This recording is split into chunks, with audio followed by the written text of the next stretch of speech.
Hello and welcome to another Mario Party 3 minigame review. We're back to play the 2 vs 2 Slot Synch today. That's sync as in synchronization.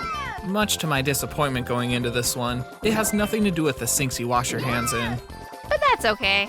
Maybe it'll still be fun. Each player has a rotating block above their head of different characters and enemies from the Mario games. Your goal as a team is to stop both of your blocks on the same character. If you do this, you'll get points. They all have different values, so try your best to get the most you can.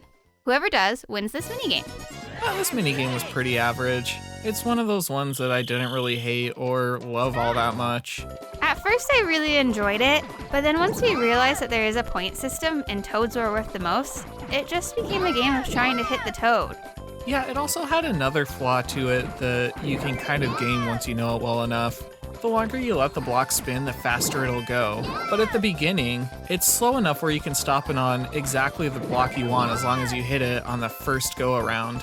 So if you stop it on a toad, you just have to wait for it to rotate fully one time for the toad to come back, and you can hit toad again. Doing this gets you pretty good results where you can just consistently hit toad time after time, and kind of takes away a lot of the challenge to this one.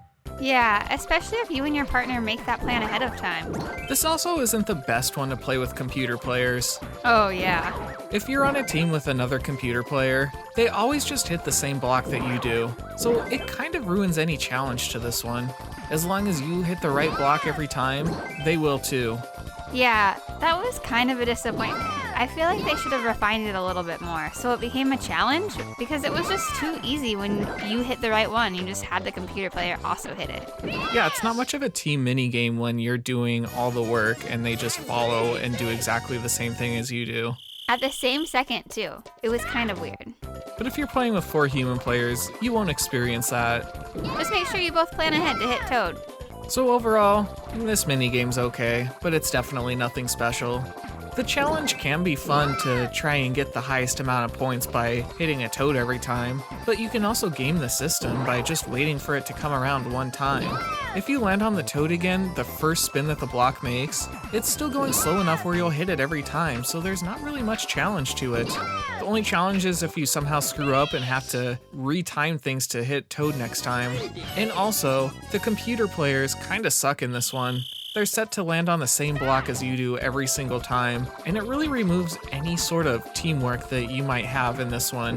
The game isn't the worst we've played though, it's just not the best. We're giving it 3 stars out of 5. That's all for today. If you enjoyed the video, please like, subscribe, and hit the bell. Next up, we'll be reviewing Snowball Summit. Maybe we'll see the baby penguin from Mario 64. I hope so, I'd love to throw some snowballs at it. Come back to play it with us.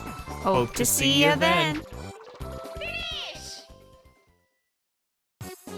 Draw!